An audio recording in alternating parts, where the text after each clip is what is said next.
अल्लाहुम्मा सल्लि व सल्लिम अला सय्यिदिना मौलाना मुहम्मदिन तिब्बिल क़ुलूबि व दवाइहा व आफ़ियतिल अब्दानि व शिफ़ाइहा व नूरिल अबसारि व ज़ियाइहा व अला आलिहि व सहबिहि व सल्लिम तस्लीमन दाइमन अबदा। हज़रात मोहतरम, जोश खिताबत के लिए या अपने फ़न को दिखाने के लिए मैं हाजिर नहीं हूँ। बस एक अल्लाह अज़्ज़ व जल और उसके हबीब सल्लल्लाहु अलैहि वसल्लम का एक अज़ीमुश्शान पैगाम कुरान मुक़द्दस और अहादीस करीमा की रोशनी में आप तक पहुंचाने की कोशिश कर रहा हूं। इसी मकसद से हाजिर आया, और अगर आप संजीदगी से गुफ्तगू सुनते हैं तो इंशाअल्लाह आपके दिलों में कुछ असर पैदा हो सकता है। और मैं यही चाहूंगा, तकरीर सुनने का खास मकसद ये हो कि अमल पैरा हो। खाली अगर तमाशा देखने के लिए आए हैं, हलवा पराठा खाने के लिए आए हैं, तो कुछ भी सवाब नहीं मिलने वाला। और जिंदगी जैसी पहले थी वैसे ही रहेगी। और उलमा जो कोशिश में लगे हुए हैं, और ये जो जलसे हो रहे हैं, इन जलसों का, इन कॉन्फ्रेंसों का एक खास मकसद ये है कि हमारी कौम की इस्लाह हो जाए। इस्लाह हो नहीं रही है, इसलिए बार बार बोलने की जरूरत पेश आती है। बाज लोग कभी कभी ये सोचते हैं कि क्यों इतना बोल रहे हैं, क्यों इतना बोल रहे हैं, बार बार वही चीजें तकरीर में, इजलास में, कॉन्फ्रेंस में वही चीजें सुनने को मिल रही हैं। मैं आपसे एक बात अर्ज करूं, हजरत अल्लामा मौलाना रूम रहमतुल्लाह ताला अलैह ने एक बेहतरीन दिलचस्प हिकायत बयान फरमाई। एक शख्स सो रहा था, एक दूसरा शख्स कहीं दूर बैठा उसको देख रहा था, और वो जो सो रहा था उसका मुंह खुला हुआ था। कभी कभी आपने देखा कोई शख्स होता है तो उसका मुंह खुला रहता है, मुंह खुला है, सो रहा है, बड़ी मीठी नींद सो रहा है। अब एक छोटा सा सांप, जहरीला सांप था, वो आया और सीधे वो जो सो रहा था उसके मुंह में घुस गया, मुंह में अंदर चला गया। जो देख रहा था वो दौड़ के आया और आकर के उसको जगाया, बेदार किया, उठाया। जैसे ही वो बेदार हुआ, अब ये शख्स उसको मारने लगा। यानी जिसने देखा था उसने कुछ बताया नहीं, सिर्फ उसको मारना शुरू कर दिया। मुक्के मार रहा है, घूसे मार रहा है। अब वो पूछ रहा है कि भाई मेरा कसूर क्या है, मैंने क्या किया है, क्यों मार रहा है? वो कुछ नहीं बोल रहा है, बस मारता जा रहा है। काफी उसको मारा, और फिर करीब में एक सेब का दरख्त था। कहता है कि इस दरख्त से सेब खा, बहुत बेहतरीन सेब थे। और उसने कहा अच्छा ठीक है, मरता क्या ना करता, क्योंकि मार से बचना था। खाता रहा, एक सेब खा लिया, कहा और खा, दो सेब खा लिया, उसने कहा और खा, 3-4 सेब खा लिया। अब उसको एकदम मतली आने लगी, कहा अब इससे ज्यादा मैं नहीं खा सकता। तो अब जब उसने कहा इससे ज्यादा नहीं खा सकता, फिर उसको मारना शुरू किया। जब मारना शुरू किया वो थक गया, तो जैसे ही वो बैठा उसको पूरी कय हो गई, पूरी पलटी हो गई, जिसको यहाँ पलटी कहते हैं, उल्टी हो गई। तो जैसे ही उसको उल्टी हुई तो वो जितना खाया था उसके साथ साथ वो जहरीला सांप बाहर आ गया।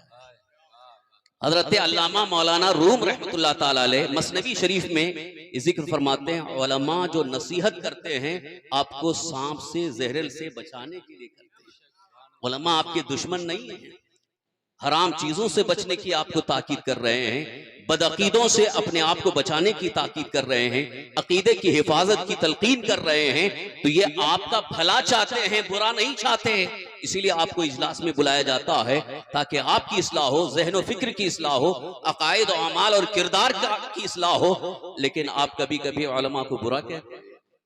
अभी आपने हज़रत अल्लामा ताहिरुल क़ादरी साहब से बड़ी बेहतरीन गुफ्तगू सुनी कि उलमा को लोग तनकीद का निशाना बनाते हैं। हालांकि ये बिल्कुल ही गलत बात है। ये एक ऐब जोई, गीबत हराम है, और खास तौर पर उलमा, जबकि इस सिलसिले में कुरान करीम में साफ तौर पर अल्लाह ताला का फरमान है कि अपने मुर्दार भाई का गोश्त खाना, पीठ पीछे बुराई करना, चाहे आलिम हो या किसी मुसलमान की पीठ पीछे बुराई करना, ये गीबत, जिसको मुर्दार का गोश्त खाना फरमाया गया है। लिहाजा इससे बचने की कोशिश करें। अब आइए अपनी असल गुफ्तगू की तरफ, बस मुख्तसर अंदाज में खास पैगाम इस्लाम को, पैगाम कुरान को आपके जहन में बिठा करके, आपके गोश गुजार करके मैं रुखसत होना चाहूंगा। एक मरतबा फिर से दुरूद शरीफ पढ़े। अल्लाहुम्मा सल्लि व सल्लिम अला सय्यिदिना मौलाना मुहम्मदिन मअदिल जूदि वल करम व अला आलिहि व अस्हाबि बारिक व सल्लिम सलातु व सलामन अलैका या रसूल अल्लाह सल्लल्लाहु तआला अलैहि वसल्लम। कुरान मुक़द्दस की सूरह आल इमरान की आखिरी आयत मैंने तिलावत की। कुरान करीम सूरह आल इमरान, शायद आपको मालूम होगा सूरह बकरा के बाद सूरह आल इमरान की जो बड़ी सूरत है, बड़ी तवील सूरत है, उस सूरत की 200 आयत है। उनमें आखिरी आयत नंबर 200 जिसकी तिलावत का मैंने शर्फ हासिल किया, अल्लाह रब्बुल इज्जत इरशाद फरमाता है, या अय्युहल्लज़ीना आमनुस्बिरू वसाबिरू वराबितू, ऐ ईमान वालो सब्र करो और सब्र की तलकीन करो या सब्र पर कायम रहो, वराबितू और सरहदों की हिफाजत करो, वत्तकुल्लाह और अल्लाह से डरो, लअल्लकुम तुफ्लिहून यकीनन तुम कामयाब हो जाओगे। कुरान करीम सूरह आल इमरान की आयत नंबर 200, इस आयत का एक मुख्तसर तर्जुमा आपके सामने मैंने अर्ज किया, पेश किया। आप इस बात को अच्छी तरह से समझ रहे होंगे अल्लाह रब्बुल इज्जत का फरमान क्या है। अजीजा ने मोहतरम, इस आयत करीमा का आखिरी हिस्सा ही आज मैं अपने इस खिताब का उन्वान बनाते हुए अर्ज करूंगा। यहाँ सबसे पहले एक मुख्तसर तशरीह सब इस्बिरू व साबिरू दोनों के हवाले से अल्लाह के हबीब सरवरे कायनात सल्लल्लाहु अलैहि वसल्लम की अहादीस करीमा की रोशनी में मुफस्सिरीन किराम ने सब्र के 2 माने बयान फरमाए। एक तो सब्र अला ताअत है और एक सब्र अला मासियत है। अल्लाह ताला का फरमान है, ऐ ईमान वालों सब्र करो। आमतौर पर लोग ये समझते हैं सब्र करो, इसका मतलब ये है कि अगर कोई तकलीफ आई तो उस पर सब्र कर लिया, इसी को सब्र समझते हैं। सुभान अल्लाह, यही सब्र समझते हैं ना कि अगर किसी के घर इंतकाल हो गया, बेटे का इंतकाल हो गया, भाई का इंतकाल हो गया, गमजदा हुआ, सदमा हुआ, फिर थोड़ी देर के बाद सब्र कर लेता है।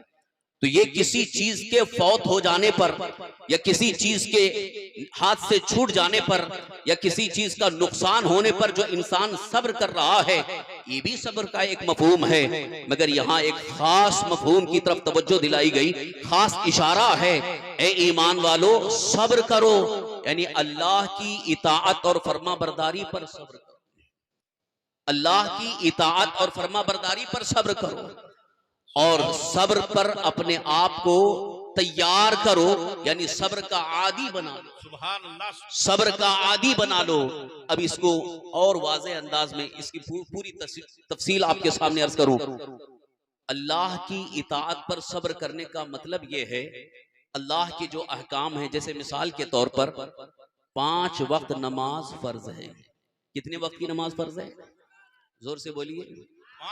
5 वक्त की, रोजाना 5 वक्त की नमाज हर मुसलमान आकिल बालिग मर्द और औरत पर फर्ज है। अगर नमाज पढ़ने का वक्त आ गया, जैसे मिसाल के तौर पर फजर की नमाज का वक्त आ गया, आप नर्म बिस्तर पर सो रहे हैं, एसी लगा हुआ है, कूलर लगा हुआ है, बेहतरीन नींद है, लेकिन इधर मस्जिद से अजान की आवाज आ रही है, हय्या अलस सलाह हय्या अलल फलाह, आओ नमाज की तरफ, आओ कामयाबी की तरफ। उस वक्त अंदर से एक नफ्स कहता है थोड़ी देर और सो लो, थोड़ी नींद और हो जाए, लेकिन उस वक्त अगर आपने नफ्स को ठोकर मार करके अल्लाह के फरमान पर अमल करने के लिए बिस्तर को छोड़ दिया और खरामा खरामा मस्जिद की तरफ आ गए, वुजू किया, नमाज अदा की, तो आपने अल्लाह की इबादत पर सब्र किया।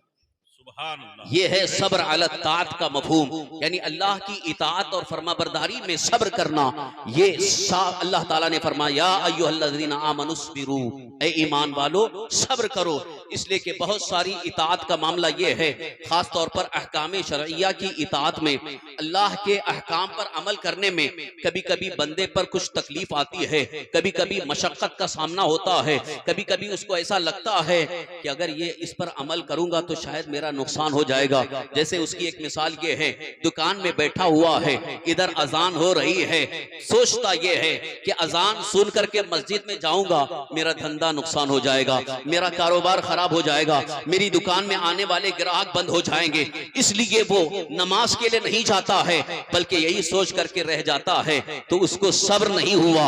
अगर वो सब्र अल्लाह ताला, नारे तकबीर, अभी बहुत कमजोर आवाज है, आगे से पीछे तक सब हाथ उठा करके नारा लगाएं। नारे तकबीर, नारे रिसालत, फैजाने हुजूर मुफ्ती आजम हिंद मसलके आला हजरत हजरत अल्लामा मुफ्ती जुबैर अहमद साहब किबला, नारे तकबीर।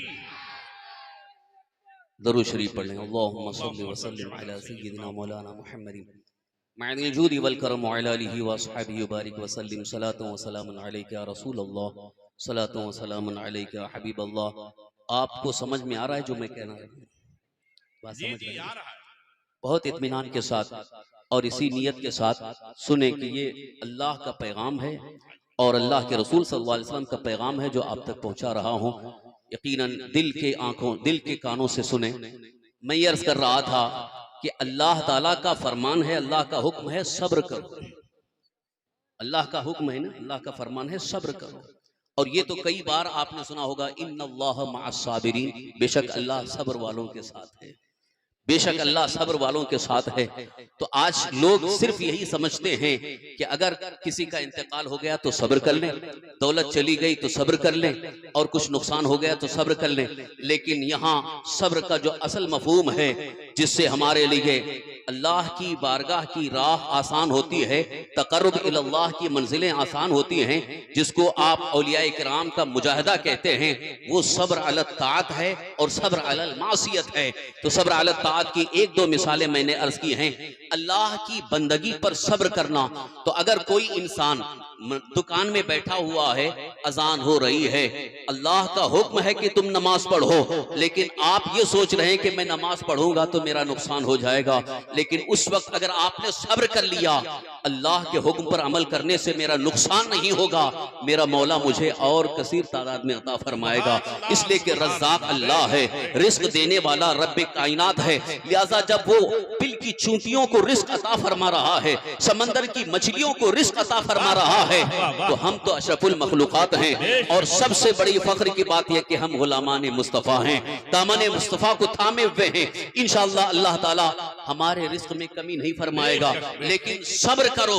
अब अगर इसको आप नहीं समझ रहे हो, आओ आपको ले चलो मैदाने करबला की तरफ। मैदाने करबला का वो मंजर अपनी निगाहों के सामने रखो। अभी आपने नकीबे इजलास से भी बारहा और कई हजरात से भी हजरत इमाम हुसैन का नारा लगाते हुए सुना, और आपसे बार बार कहा जा रहा है या हुसैन का हो, या हुसैन का हो, मगर इमाम हुसैन की जिंदगी का वो लम्हा आपकी निगाहों के सामने नहीं है।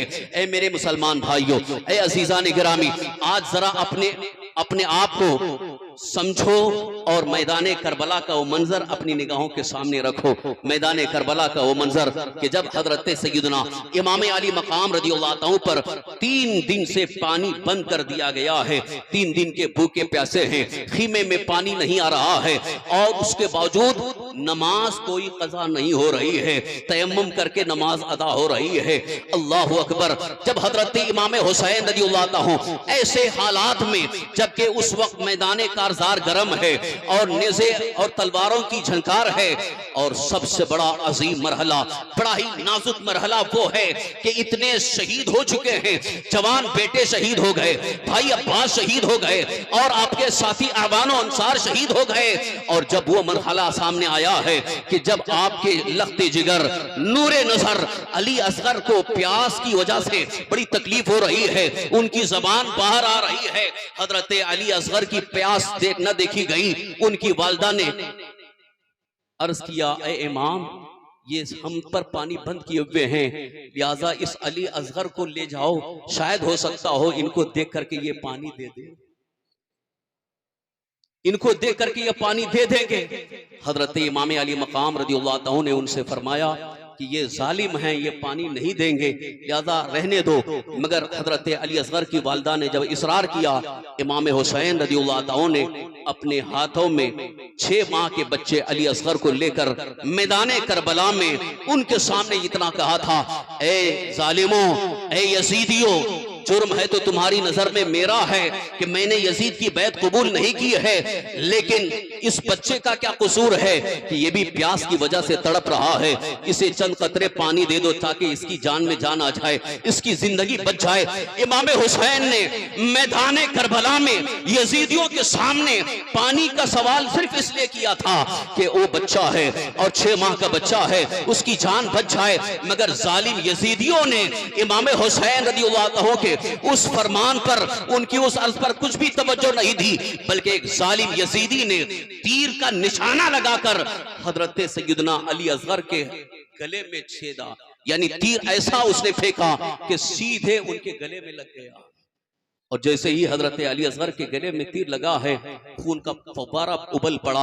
हजरत इमाम अली मकाम रज़ियल्लाहु अन्हु उसी मैदान करबला में अपने 6 माह के बच्चे अली असगर की शहादत को भी देखा, अली असगर की तड़पती हुई लाश को देखा। मगर नौजवानों, आज मैं आपको वही मंजर निगाहों के सामने रखकर एक बात पूछना चाहता हूं। वो हमारे इमाम हुसैन मैदान करबला में सब्र का अजीम दर्स देने आए थे, इसलिए कि अगर इमाम हुसैन चाहते तो अगर बारगाह इलाही में दुआ कर देते, अल्लाह की बारगाह में अगर दुआ कर देते तो इमाम हुसैन के कदमों में नहरे फुरात चला आता। नहरे फुरात जिससे सब पानी पी रहे हैं, इमाम हुसैन पर पानी बंद कर दिया गया है। इमाम हुसैन रज़ियल्लाहु अन्हु अगर चाहते तो नहरे फुरात आपके कदमों में आ जाता और पानी का बिल्कुल इंतजाम हो जाता, खीमे में भी पानी आ जाता, आप भी पी लेते, घर वाले पी लेते। लेकिन इमाम हुसैन रज़ियल्लाहु अन्हु की निगाहे विलायत देख रही है, आज मैं करामत के जरिए पानी हासिल कर लूंगा तो अल्लाह ताला मेरी दुआ की बरकत से मुझे पानी अता फरमा देगा। लेकिन मेरे नाना जान की उम्मत को सब्र का सबक कौन सिखाएगा, सब्र अल ताअत का सबक कौन सिखाएगा? इमाम हुसैन मैदान करबला से उम्मत मुस्तफा को सब्र का सबक दे रहे हैं कि अल्लाह की बंदगी पर सब्र करने का सलीका सीखना है तो हुसैन से सीखो। वाह, नारे तकबीर, नारे रिसालत, मसलके आला हजरत फैजान हुजूर मुफ्ती आजम हिंद हजरत अल्लामा मुफ्ती जुबैर अहमद साहब किबला खतीबे महाराष्ट्र। सब्र की बात आई है तो हजरत इमाम हुसैन रज़ियल्लाहु अन्हु से ज्यादा सब्र कौन आज नजर आ रहा है? कहां नजर आ रहा है? अल्लाह की बंदगी पर, अल्लाह के हुक्म पर और अल्लाह के हबीब सरवर कायनात सल्लल्लाहु अलैहि वसल्लम के लाए हुए दीन की सरहदों की हिफाजत के लिए इमाम अली मकाम रज़ियल्लाहु अन्हु ने इतनी बड़ी कुर्बानी पेश फरमाई। लिहाजा आज हम उन्हीं इमाम हुसैन के मानने वाले हैं, उन्हीं इमाम हुसैन के का नारा लगाने वाले हैं, उन्हीं की मोहब्बत में सरशार हैं। लिहाजा आज हम ये अहद करके उठे कि अब इंशाअल्लाह हजरत इमाम हुसैन रज़ियल्लाहु अन्हु की जिंदगी से सबक हासिल करते हुए अल्लाह की इबादत करने में सब्र करेंगे, सब्र करेंगे। नमाज का जब वक्त आ जाए, चाहे कितनी भी आपको तकलीफ हो, चाहे आराम हो या तकलीफ हो, चाहे कितना ही अहम काम क्यों ना हो, लेकिन नमाज के लिए हाजिर हो जाना ये सब्र अल ताअत है। इसी तरह से और दीगर अहकाम शरीयत में कभी कभी आपको कुछ तकलीफ का एहसास होता है कि अरे वहां तक जाना पड़ेगा, मस्जिद बहुत दूर है, लेकिन इस पर सब्र करो। अल्लाह के हबीब मेरे आका सल्लल्लाहु अलैहि वसल्लम इरशाद फरमाते हैं, जो बंदा दूर से घर से चलकर मस्जिद में आता है, हर कदम कदम पर उसके लिए सवाब लिखा जाता है। हर कदम पर सवाब लिखा जाता है। आप ये समझ रहे हो घर बहुत दूर है, मस्जिद बहुत दूर है, वहां तक कैसे जाएं? लेकिन मेरे आका सल्लल्लाहु अलैहि वसल्लम इरशाद फरमाते हैं, तुम चल करके आओगे, मस्जिद में आओगे, जितने कदम चल करके आ रहे हो उतना सवाब अलग दिया जा रहा है, और मस्जिद में आकर के नमाज पढ़ोगे उसका भी सवाब अता किया जाएगा। अजीजान मोहतरम, आज नमाज की बात आती है, नमाज का मामला आता है तो अक्सर लोगों को मैंने देखा नमाज की फिक्र खत्म हो गई है, नमाज का शौक भी खत्म होता चला जा रहा है। आज दुनिया की बहुत सारी चीजों का शौक नौजवानों में पैदा हो गया है। मोबाइल चाहिए, 50,000 का मोबाइल चाहिए, मोबाइल में अगर नेट नहीं है तो उसके लिए हजारों रुपए देना पड़े, नेट का इंतजाम भी हो रहा है, अपना शौक पूरा हो रहा है। लेकिन अल्लाह का फरमान नमाज, इसकी कोई फिक्र नहीं जी। जानते हो नमाज कितनी अजीम इबादत है? अल्लाह ताला ने जितने भी अहकाम हमें अता फरमाए, रोजा हो, ज़कात हो, हज हो, ये सारे अहकाम जमीन पर आए। अल्लाह के हबीब सरवरे कायनात सल्लल्लाहु अलैहि वसल्लम जमीन पर तशरीफ फरमा हैं। रोजे का हुक्म आ गया जमीन पर, ज़कात का हुक्म आया जमीन पर, हज का हुक्म आया जमीन पर, लेकिन नमाज का जब हुक्म देना हुआ तो अल्लाह ने अपने कुर्बे खास में अर्श आज़म पर बुलाया। मेराज में जब रसूल पाक सल्लल्लाहु अलैहि वसल्लम अल्लाह की बारगाह में तशरीफ ले गए, उस वक्त अल्लाह ताला ने नमाज का तोहफा अता फरमाया। यहीं से हमें इस बात का इशारा दिया जा रहा है कि नमाज अफजलुल इबादत है, नमाज बड़ी अजीम इबादत है। लिहाजा नमाज की पाबंदी में आप सब्र करो और इस पर सब्र पर कायम रहने के लिए अपने नफ्स को तैयार करो।